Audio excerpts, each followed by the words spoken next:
Shalom. Shalom. Selamat pagi. Pagi. Apa kabar hari ini? Baik. Baik, luar biasa. Syukur puji Tuhan. Mari saya jemput teman-teman sekalian untuk bersama-sama dengan kita di hadapan ini. Mari kita mau melakukan ibadah kita. Kita mau memuji dan memuliakan nama Tuhan, mengelola kemuliaan Tuhan di tempat ini. Dan kita bersyukur pagi hari ini karena kita dapat bersama-sama mau bersekutu, memuji dan memuliakan nama Tuhan. Mari kita persiapkan pribadi kita di hadapan Tuhan. Kita mau merasakan kemuliaan Tuhan datang dalam pribadi kita. Agar kita meresponi segala sesuatu yang Tuhan lakukan dalam kehidupan kita. Karena semuanya itu berkat dan juga kemuliaan Tuhan. Mari saya jemput semua jemaat untuk berdiri. Kita bersama-sama mau menyembah dan kebenaran, meninggikan dan memuliakan nama Tuhan. Mari kita melakukan ibadah kita dengan membuka ibadah kita pagi hari ini dengan doa pembukaan. Kita minta tuntunan Roh Kudus dan tuntunan Tuhan sendiri bersama-sama dengan kita pagi hari ini. Dan kita berdoa bersama-sama. Angkat suara memuliakan Tuhan dan berdoa bersama. Segala pujian, hormat, kemuliaan bagi nama Tuhan. Kami percaya Tuhan Engkau Allah yang luar biasa, yang dahsyat dan luar biasa. Kami yang tidak percaya Kami punya Allah yang luar biasa sebenarnya. Dan itu terbukti lewat kasih dan anugerah kami dapat bersama-sama hari ini.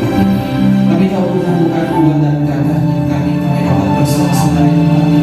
Tapi kami tahu Tuhan itu karena kasih dan anugerah yang Kau berikan kepada kami.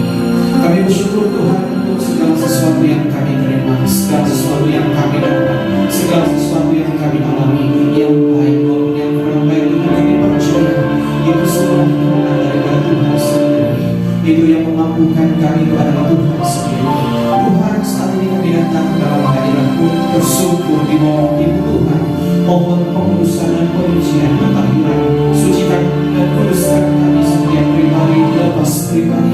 Karena kami tahu Tuhan, saat kami sepanjang 6 hari yang lalu kami melakukan perkara-perkara bahkan hal-hal yang kurang menyenangkan hati Tuhan. Lalu Tuhan, kami minta pentahiran, pengudusan penyucian.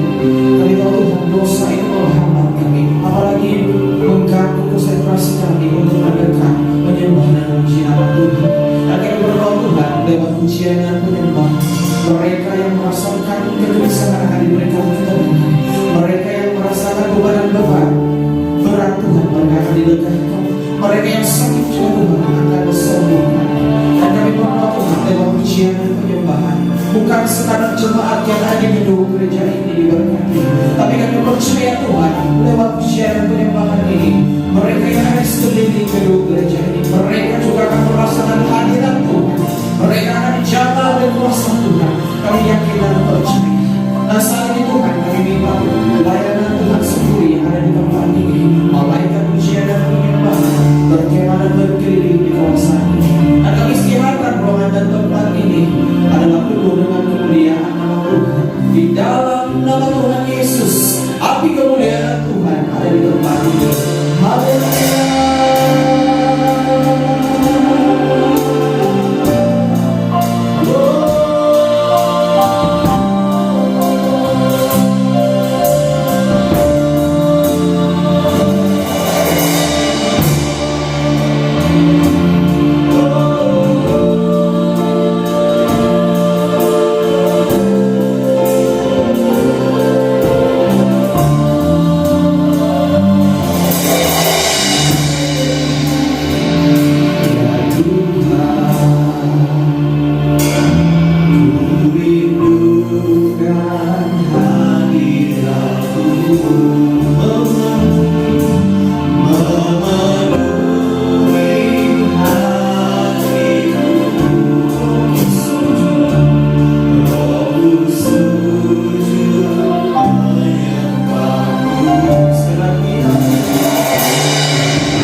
Hadiratmu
Mari kita menyatakan sukacita kita dalam Tuhan. Mari kita bertepuk tangan memuji memuliakan nama Tuhan. Haleluya. Yeah.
silakan duduk.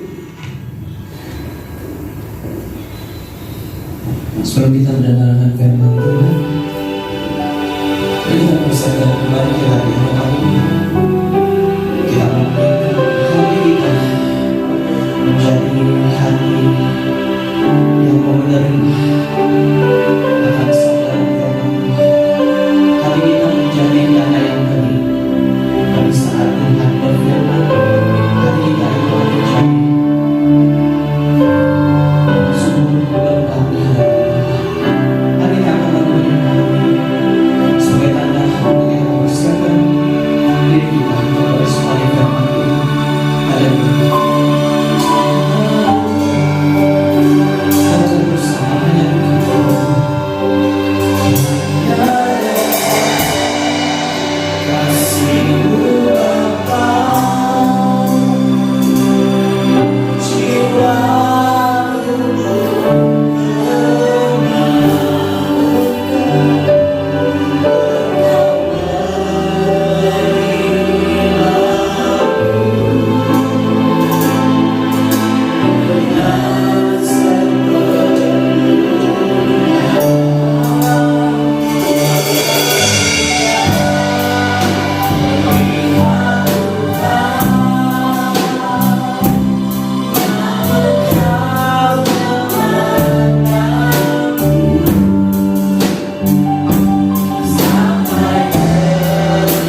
menerima sabda dan firman Tuhan kami hari ini.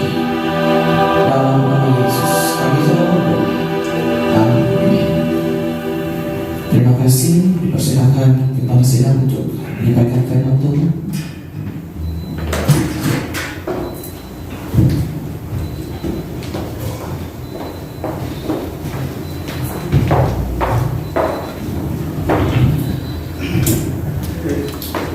Shalom semua. Apa kabar semua? Baik. Semua baik. Berkat semakin melimpah. Amin. Amin. Haleluya. Amin. Oke. Saya masih ingat waktu minggu lepas ketika kita buat planning untuk pergi memancing sebenarnya, tapi keadaan tidak mengizinkan. Saya terpaksa tarik diri di saat akhir. Jadi saya tidak dapat ikut pergi memancing, tapi saya percaya masih banyak waktu lagi lain kali kita pergi. Tapi apa yang menarik yang saya mau kongsikan kepada kita semua adalah ketika saya balik pun sebab tiba-tiba risau, teringat keluarga budak di rumah yang istri saya bilang banyak pokok tumbang, dia bilang. Jadi kan tiba-tiba terpikir juga tentang keselamatan mereka sebenarnya, dan itulah alasan untuk saya kenapa saya ambil keputusan untuk balik saja waktu itu. Dan ini yang saya katakan tadi, apa yang menariknya adalah apa yang saya mau kongsikan kepada kita hari ini. Sepanjang jalan dari Inanam ini, dari sini saya ikut jalan belakang tembus di Penampang dan terus sampai di ikut jalan lama ke Papar. Apa yang menarik adalah banyak pokok tumbang di tengah jalan. Saya tidak tahu lah itu pokok apa. Ada yang saya nampak pokok getah, ada saya nampak macam-macam pokok yang tumbang. Saya tidak sempat berhenti dan perhatikan apa jenis pokok itu, tapi yang pasti banyak pokok yang tumbang. Banyak dahan yang patah dan tidak orang yang tumbang dengan satu pokok. Apakah karya sekali yang tumbang? Jadi saya sempat berpikir, angin sekuat apa yang dapat ataupun menyebabkan pokok seperti itu boleh tumbang? Yang sudah besar pun boleh tumbang. Saya nampak akar besar-besar juga, tapi boleh tumbang.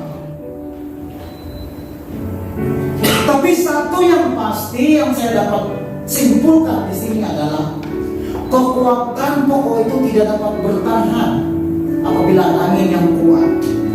Ada badai yang datang bertiup, pokok setinggi apapun kalau akar dia tidak kuat, kalau dasar dia tidak kuat, akarnya tidak jauh masuk ke dalam tanah, apabila angin bertiup dia akan tumbang. Dia akan rebah juga. Saya tiba-tiba teringat di tepi pantai yang anginnya pasti lebih kuat. Pokok apa yang banyak di tepi pantai? Bakau. Aru. Aru lagi? Bakau. Bakau lagi. Ada yang tinggi, yang air dia boleh minum. Kelapa. Banyak pokok kelapa di tepi pantai. Itu kan kalau orang melukis pemandangan di tepi pantai, hampir 100% orang melukis ada pokok kelapa yang condong. Betul kan? Pernah buat kan waktu sekolah dulu, di tepi pantai ada pokok kelapa yang condong. Pas pada daun-daun dia. Kenapa pokok kelapa itu begitu kuat bertahan? Jarang kita nampak pokok kelapa tumbang kan? Kecuali kalau sudah terhakis, dia punya tanah lama kelamaan, ada yang tumbang. Tapi apa yang saya perhatikan, kelapa adalah antara pokok yang paling bertahan. Angin sekuat apapun bertiup, dia masih tahan berdiri. Kenapa? Sebab akar dia walaupun halus berbanding dengan pokok biasa, tapi banyak, dan dia meresap jauh ke dalam tanah. Sehingga apabila angin bertiup, pokok itu dia mungkin akan bergoyang-goyang seperti itu, tapi tidak mudah rebah. Sebab dasar dia terlalu kuat ke tanah. Saya pernah membaca sebenarnya bagaimana pokok zaitun yang pokok kurma pokok kurma yang kita biasa makan waktu bulan puasa itu. Pokok itu tumbuh di Asia Barat sana, yang terkenal dengan keadaan tanahnya yang gersang, yang pasir dan kering. Dan saya dapat waktu itu saya membaca bagaimana sebenarnya mereka menanam pokok itu. Ketika biji kurma itu diletakkan, dikorek sedikit dan diletakkan di timbun pasir, mereka meletakkan satu biji batu yang berat di atasnya. Mereka letakkan batu di atasnya untuk beberapa tujuan. Tujuan pertama adalah ketika pokok itu tidak sempat untuk naik ke atas, tumbuh ke atas, disebabkan ada batu yang menghalangnya, pokok itu terpaksa tumbuh ke bawah. Maksudnya akar dia ke bawah untuk mencari air. Sebelum dia tumbuh ke atas, ada batu yang menahannya. Sehingga dia semakin besar, semakin kuat, dan dia sendiri akan melawan batu itu. Sehingga batu itu terguling dan dia akan membesar dengan begitu megah.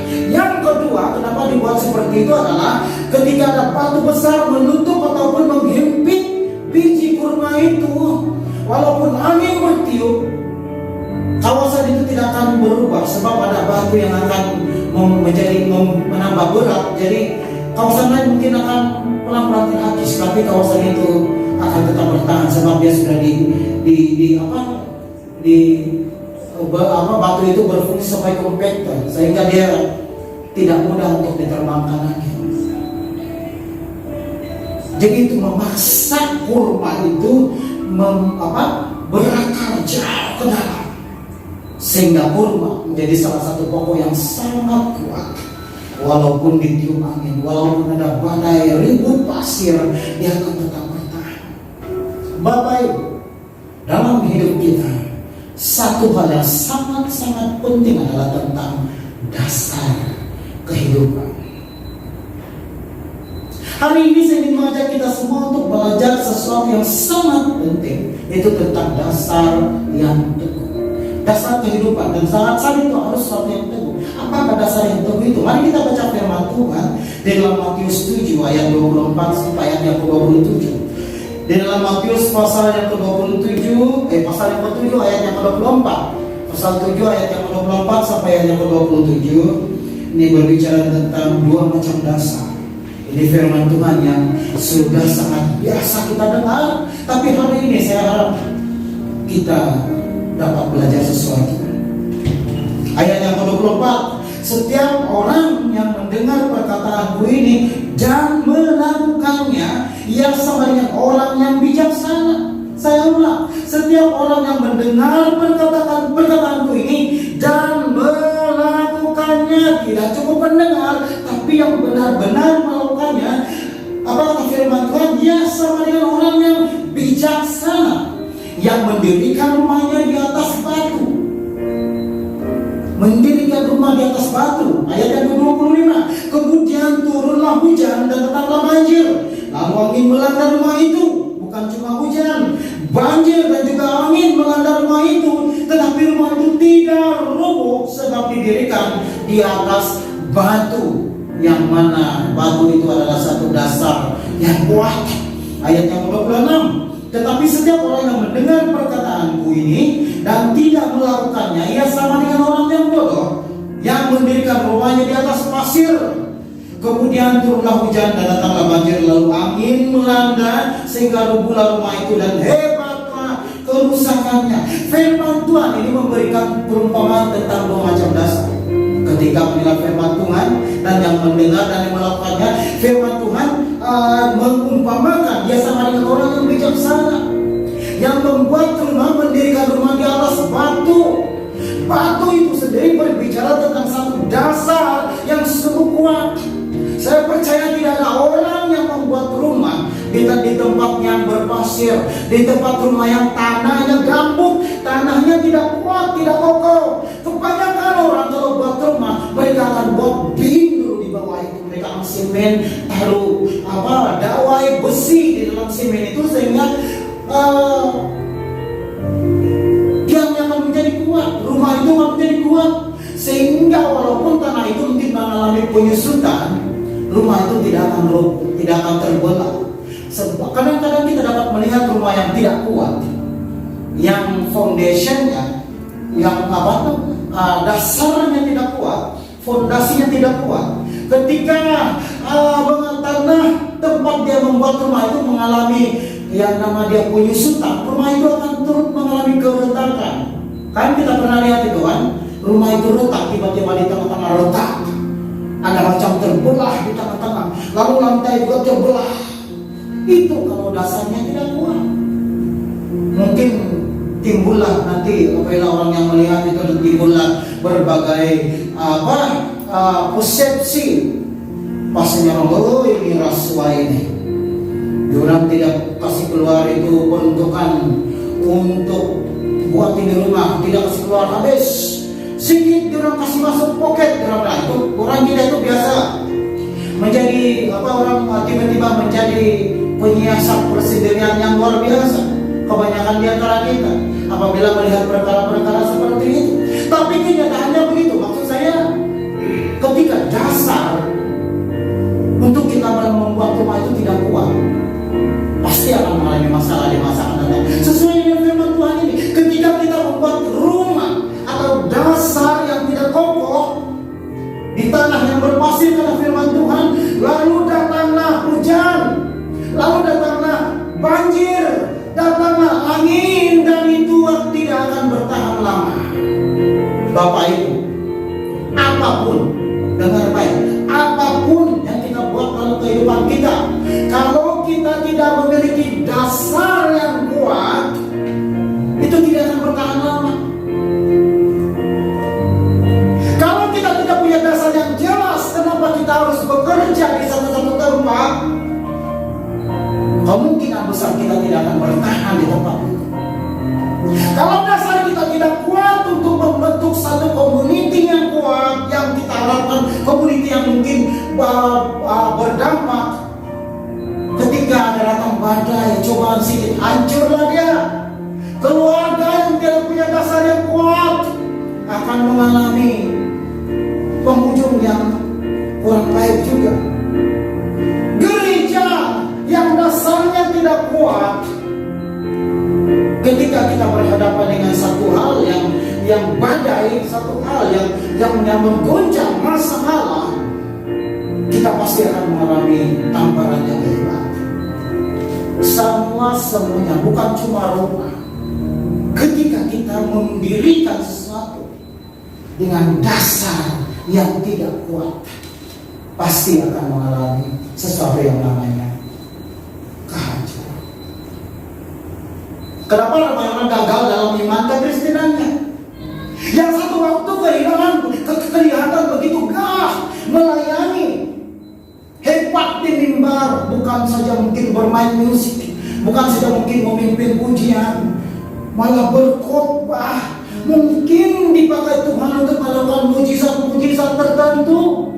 Tetapi dalam perjalanan kekristenannya, perjalanan imannya, dia mengalami yang namanya kejatuhan. Dia mengalami apa?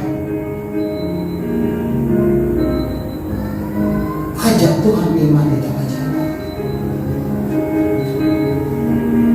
Sebenarnya hari ini saya ingin mengajak kita untuk belajar satu firman. Saya sudah sepanjang minggu ini mempersiapkan satu firman Tuhan. Saya sudah buat slide, saya sudah buat slide untuk kita buat di sini. Tapi tiba-tiba pagi tadi, ketika sarapan pagi tadi, tiba-tiba saya merasa tidak tenang untuk menyampaikan itu.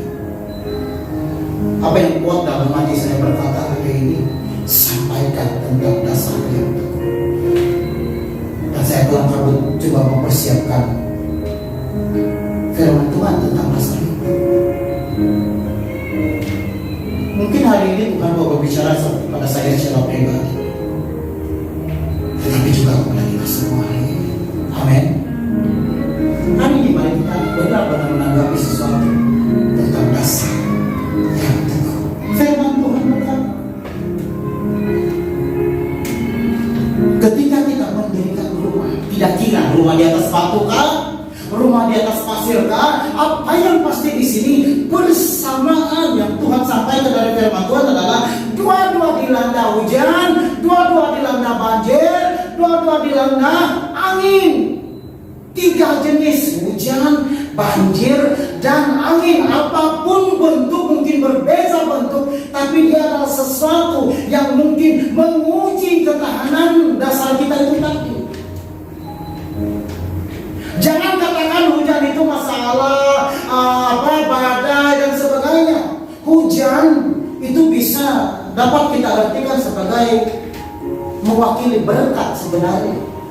Kalau kita bercakap tentang hujan, orang berkata, oh berkat sudah turun. Kenapa? Ini mewakili petani-petani yang mungkin menunggu hujan untuk menyiram tanaman-tanaman yang mereka tanam. Hujan. Tetapi ketika hujan berpanjangan, ketika hujan berlarutan beberapa hari, sungai yang kecil itu boleh menjadi sungai yang membahayakan. Kata firman Tuhan, terjadilah banjir. Hujan itu bercakap tentang berkat.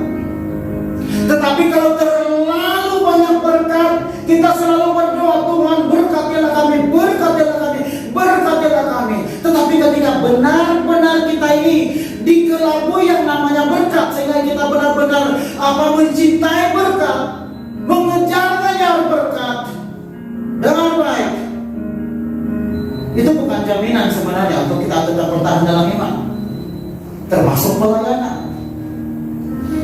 Ada orang yang berpikir ketika dia melayani, dia sudah seperti malaikat di alam-alam. Dia sudah orang yang terlalu kudus. Dia adalah yang hebat di antara beberapa orang. Dia merasa bahwa, hoi, saya yang paling hebat di antara kita ini. Saya melayani dalam banyak bidang, lalu membutuhkan banyak waktu untuk melayani. Tidak salah. Memang melayani itu satu bukti bahwa kita berkomitmen untuk melakukan sesuatu untuk Tuhan. Tetapi kita benar ketika kita mengambil banyak waktu untuk melayani. Saya melihat banyak kesaksian seorang pendeta besar, seorang pendeta yang luar biasa dipakai Tuhan. Semua orang melihat dia sebagai orang yang dapat membantu mereka untuk mengangkat iman mereka. Tetapi ketika diselidik, ketika mereka melakukan pengakuan secara pribadi, keluarga mereka sebenarnya mengalami kehancuran. Ada pendeta besar yang anaknya seorang pendaki gagah. Ada pendeta hebat. Saya pernah waktu kami di Kuala Lumpur dulu, kami punya jemaat, dia seorang pembantu rumah. Dan dia bercerita seperti ini. Dia punya bos. Dia punya bos itulah seorang hamba Tuhan yang dipanggil di mana-mana di seluruh dunia. Dia melayani internasional. Dia melayani di conference, di seminar-seminar dan sebagainya. Yang besar-besar, yang ribu-ribu. Tetapi kenyataannya ketika dia keluar daripada rumahnya diceras. Istrinya tinggal di rumah, menelepon boyfriendnya, dan boyfriendnya datang ke rumah dan mereka tinggal sama-sama di situ. Sebelum kepulangan suaminya, seorang hamba Tuhan yang luar biasa. Itu yang terjadi, yang kita tahu. Jadi pelayanan bukan segala-galanya. Kita harus balance. Ada orang yang terlalu hebat berkhotbah sehingga dia tidak perlu lagi duduk di kaki Tuhan dan mendengar suara Tuhan, mendengar inspirasi rema daripada Tuhan. So, dia terlalu hebat. Dia menyampaikan seperti berpidato dan semua orang tercengang-cengang. Tetapi apakah benar itu daripada Tuhan? Terlalu banyak sebenarnya kita mau belajar tentang kekristenan kita. Yang pastinya, apa yang kita lakukan, apa yang perlu adalah kita ada dasar yang teguh. Kenapa kita perlu memiliki dasar yang teguh? Kenapa kita perlu memiliki sesuatu pegangan ataupun dasar yang kuat dalam kehidupan kita? pasti adalah supaya kita tetap teguh apabila kita berhadapan dengan sesuatu masalah. Bukan cuma masalah. Di hari-hari ini kita perlu bijak dan perlu ada asas yang benar-benar kuat sebagai panduan, sebagai perspektif kita dalam berjalan dalam iman kekristenan kita. Ada terlalu banyak ajaran sesat dari YouTube, dari artikel-artikel yang di-share di Facebook, di TikTok, di mana-mana. Kalau kita tidak ada dasar yang kuat untuk kita dapat menilai perkara itu betul atau tidak, kita sangat-sangat berpotensi untuk disesatkan.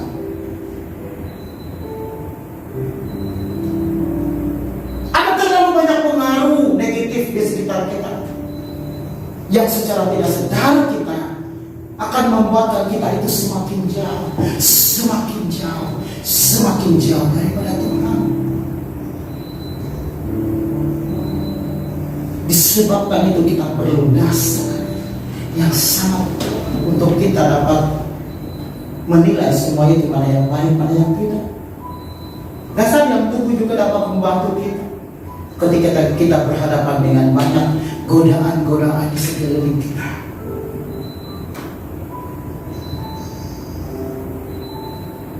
Amin, saudaraku. Bagaimana supaya kita dapat memiliki dasar yang teguh? Dalam firman Tuhan berkata dalam ayat yang ke-24 tadi, setiap orang yang mendengar perkataanku dan melakukannya. Tidak cuma mendengar, tapi benar-benar melakukan. Saya sudah berkali-kali saya sebut ataupun saya coba membawa kita semua mengerti tentang ini. Banyak orang yang terlalu hebat dalam hal teori. Banyak orang yang hebat dalam secara ilmiah, tetapi secara praktik, secara tindakan kita terlalu sedikit di antara kita yang benar-benar kuat di situ. Ini termasuk murid-murid Tuhan Yesus sendiri. Mereka bukan saja pernah mendengar apa yang dikatakan oleh Tuhan Yesus, mereka melihat sendiri bagaimana Tuhan Yesus melakukan mujizat itu. Tetapi itu tidak menjadi jaminan bagi mereka untuk dapat bertahan dalam iman mereka. Petrus menyangkal Tuhan Yesus sebanyak 3 kali. Yang awalnya Tuhan Yesus sudah ingatkan itu kepada dia. Sebelum kejadian itu terjadi, Tuhan Yesus sudah terang-terang mengingatkan itu kepada dia. Tapi dia tetap melakukan itu. Jadi pengetahuan bukan segalanya. Apa yang Tuhan mau lihat daripada kita adalah benar-benar bukan cuma mendengar, tapi melakukan, mempraktikkan itu dalam kehidupan kita. Tapi seberapa banyak di antara kita yang benar-benar hidup mendengar, bukan saja mendengar, tapi benar-benar melakukan apa yang diperintahkan oleh Tuhan.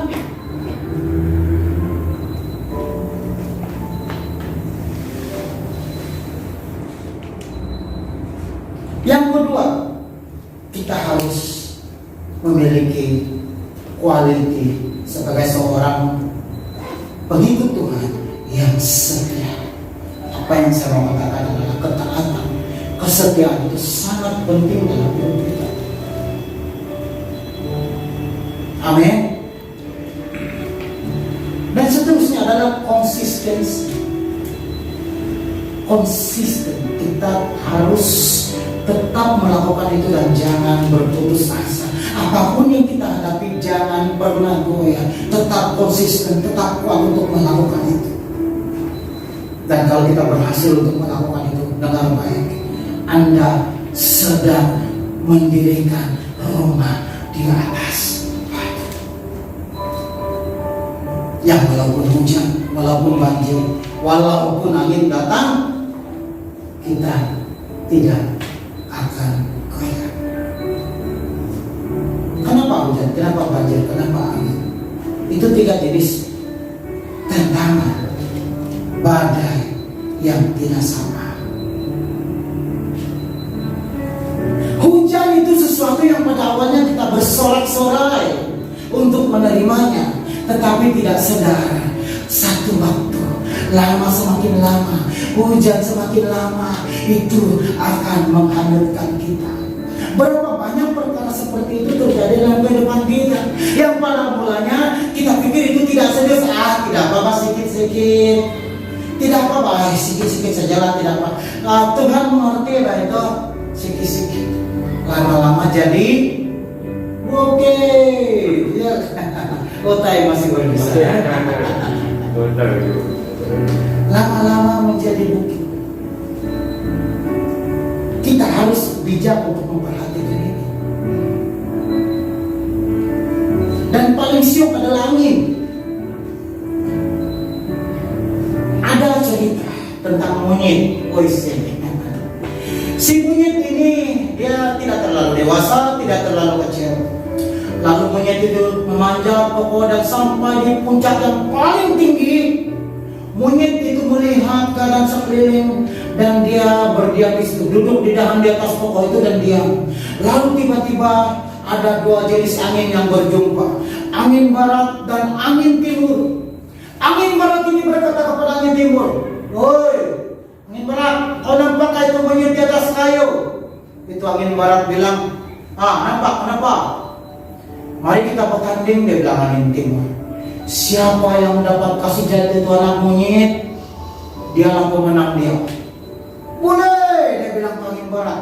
Itu angin barat bilang, "Kaulah dulu," dia bilang ke angin barat. "Oke, timur," dia bilang ke angin timur. Lalu tuh angin timur berusaha mengumpulkan tenaganya dan dia melepaskan meniup dahan itu supaya anak monyet itu jatuh. Tetapi monyet memang secara semula jadi sudah diciptakan dengan begitu kuat berpegang di dahan, sebab disitulah kehidupannya. Jadi dengan berkali-kali pun angin timur itu buat monyet itu tidak jatuh. Lalu angin barat itu angin timur bilang, "Oke lah, saya menyerah. Kau cobalah, kau punya skill," dia bilang. Itu angin barat, "Kau belajar dari Otai," dia bilang. Otai masih berbisa. Jadi angin barat itu mulai bertiup, tapi dia tidak seperti angin barat yang terus pakai angin yang kuat. Dia pelan-pelan dia mendekati monyet itu, lalu dia bertiup.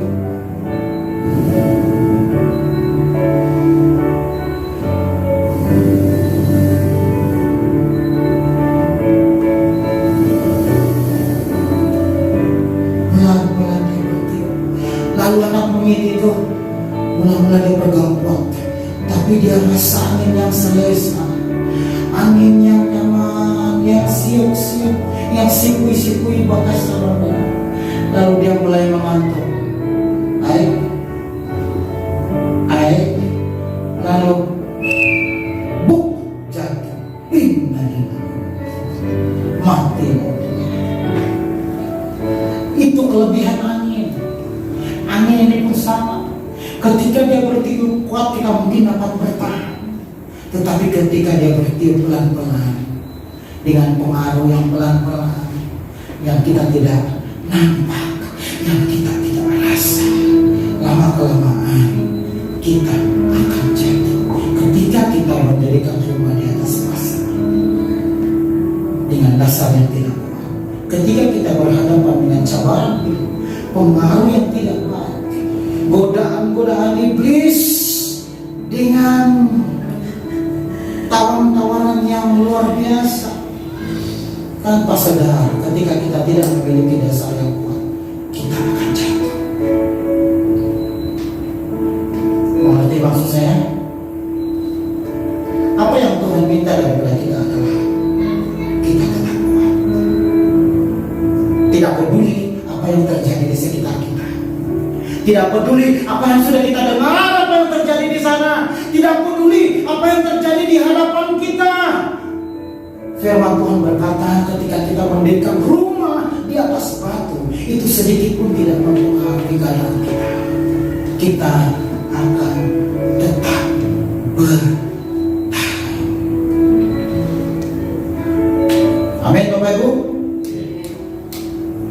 Lalu apa sebenarnya dasar yang teguh itu? Dari tadi kita bercakap tentang dasar yang teguh. Sebenarnya apa itu dasar yang teguh? Yang dalam firman ini disamakan seperti batu itu. Itu adalah kebenaran firman Tuhan itu sendiri. Mendengar dan melakukan. Semua orang boleh mendengar. Mendengar ini kalau saya boleh dapat terjemahkan dalam dua kata. Mungkin kalau bahasa Melayu mendengar itu sama saja mendengar. Tapi kalau dalam bahasa Inggris saya boleh bagi dalam dua. Yang pertama itu tentang hearing, pendengaran, mendengar. Hear, mendengar kita. I hear you. Saya dengar apa yang kau cakap. Tapi berbeda dengan listen. Listen, mendengar. Mendengar secara hear itu secara umum kita boleh dengar akan dengar apapun lah.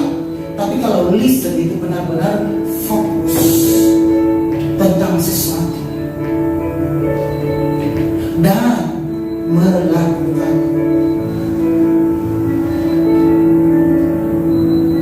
Kalau kita benar-benar mendengar, fokus tentang sesuatu, itu tidak akan cuma datang dan hilang. Minggu lepas Bapak Daniel bercakap tentang firman Tuhan tentang apa? Siapa dapat jawab? Ada? Saya belanja Maggi Curry, ada di sana Pak. Ada? Minggu lalu khotbah tentang apa? Tentang apa? Hah?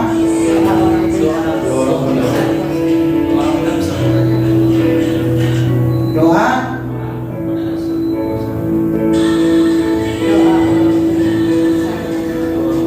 Itu teks firman Tuhan, tapi temanya apa?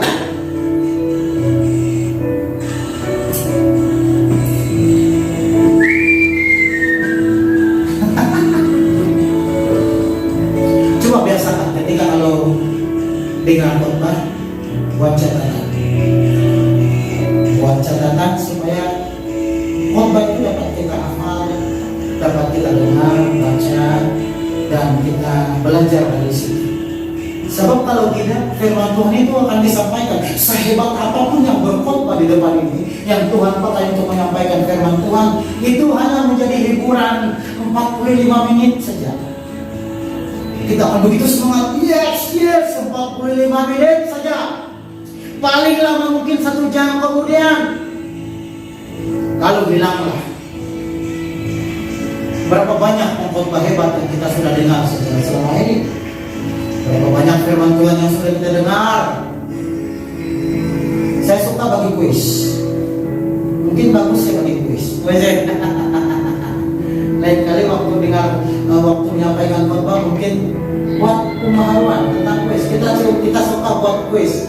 Sebab dari kuis bukan saja kita dapat uji kita punya memori, pemahaman kita tentang Alkitab, cerita dalam Alkitab, tapi kita juga dapat belajar di situ. Contohnya banyak yang sebelum itu kita tidak tahu, tiba-tiba waktu di kuis, oh begini pula kita akan belajar. Dan itu tempat belajar yang bagus, sebab mau tidak mau kita dengar, sebab kita mau berlomba siapa yang duluan jawab. Wah, ada kebaikan juga saya tengok. Jadi yang penting di sini adalah kita mendengar dan benar-benar melakukannya. Melakukan apa? Firman Tuhan itu. Sebab di situlah letak kebenaran itu. Bagaimana kita dapat melaksanakan ataupun mempraktikkan dasar yang kuat itu? Bagaimana kita dapat mempraktikkan, mengadaptasikan dalam kehidupan kita tentang dasar yang teguh itu? Paling simpel lah kita terapkan melalui sistem sistem kebenaran yang kita terapkan melalui sistem dalam kehidupan kita. Apa yang kita paham tentang sistem? Ketika kita melakukan sesuatu bisnis ataupun kita melakukan KKR atau apa, kita perlu ada rangka. Bisnis kita perlu ada proposal mungkin. Rumah, sebelum kita mendirikan rumah kita perlu ada apa? Apa yang perlu sebelum kita buat rumah? Ada foundation, ada apa? Plan, ada sketch, ada sekurang-kurangnya sudah tidak pun ditulis. Kalau di kampung kita sudah ada itu di sini di otak. Di sini kaki lima akan bersambung dengan ruang tamu dan ada dapur di sana. Semua kita sudah set di sini. Berkeluarga juga sama. Sebelum kita ambil keputusan untuk yes I do, sudah ada perancangan sebelum itu. Nanti seperti apa? Majelis kawinnya pun sudah ada perancangan. Karabau 10 ekor, babi 15 ekor, mungkin semua sudah direncanakan, barulah dilaksanakan. Begitulah dasar yang teguh itu dapat dilaksanakan, diterapkan melalui sistem di dalam kehidupan kita. Perlu konsisten, perlu tegas untuk melakukan itu. Sebab kalau kita tidak konsisten, itu tidak akan menjadi dasar yang teguh, yang menjadi panduan, yang menjadi fondasi yang kuat dalam kehidupan kita. Hari ini kita belajar tentang apa? Dasar yang teguh. Amin. Jadi mulai hari ini kita betul-betul bukan cuma mendengar saja, tapi benar-benar melakukan. Amin. Sorry, dengar dan tidur saja. Ini bukan cuma untuk kamu saja, untuk saya secara pribadi. Saya berkata-kata seperti ini, saya bukan orang yang sempurna. Tapi ketika Tuhan menyampaikan ini kepada saya, ini adalah untuk diri saya sendiri dan untuk kita semua juga. Kita harus memiliki dasar yang kuat, supaya apapun yang kita hadapi dalam kehidupan itu tidak akan mempengaruhi sedikit pun kualitas kita. Amin. Mari kita tunduk kepala. Hari ini kami bersyukur Tuhan untuk firman yang sudah kami dengar tentang dasar yang kuat, dasar yang teguh. Kami bersyukur Tuhan, kalau Tuhan sampaikan ini kepada kami tahu sebab Tuhan terlalu sayang dengan kami. Kami tahu Tuhan tidak mau kami keluar masuk gereja tapi tidak dapat apa-apa. Kami tahu Tuhan tidak mau kami sibuk melayani Tuhan tapi kami tidak mendapat apa-apa. Kami rindu Bapa, iman yang kami bina, kehidupan Kristen yang kami hidupi hari ini, kami dasarkan di atas batu, sehingga apapun yang datang di sekeliling kami itu tidak sedikit pun mempengaruhi kualitas kami di hadapan Tuhan. Hamba berdoa untuk anak-anakku yang ada di sini. Bapa, teguhkan kami, kuatkan kami. Kami tahu hidup hari-hari ini tidak terlalu mudah. Ada terlalu banyak godaan, terlalu banyak pengaruh yang tidak baik.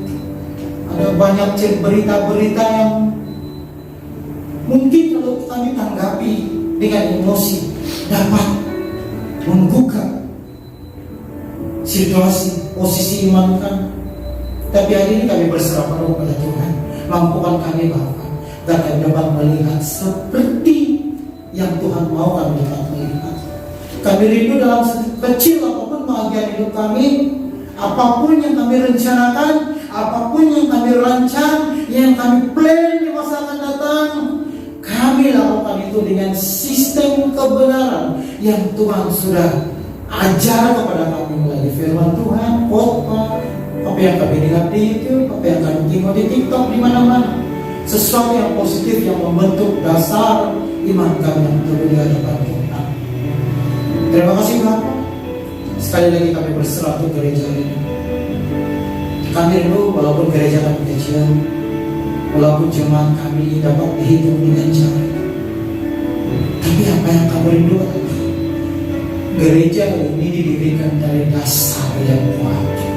Jemaat-jemaat yang beribadah di gereja ini berdiri di atas iman, berdiri di atas dasar yang kuat, dasar yang teguh. Sehingga apapun yang kami hadapi, kami tidak mungkin akan berhenti. Kami tidak mungkin akan mempermalukan Tuhan dalam situasi yang tertekan. Kami tetap mempermuliakan Tuhan dari cara kami berpikir, cara kami bertindak, cara kami merencanakan segala sesuatu. Mampukan kami Tuhan, mampukan kami. Terima kasih Bapak, kami bersyukur sekali lagi untuk firman-Mu. Mau percaya sudah habis berkata-kata, tapi biarlah beri firman yang sudah kami dengar hari ini, Tuhan yang siram dari Roh Kudus, Tuhan yang membuatkan itu bertumbuh berbuah, dan nama Tuhan dipermuliakan. Terima kasih Bapak, kami bersyukur sekali lagi dalam nama Tuhan Yesus. Amin.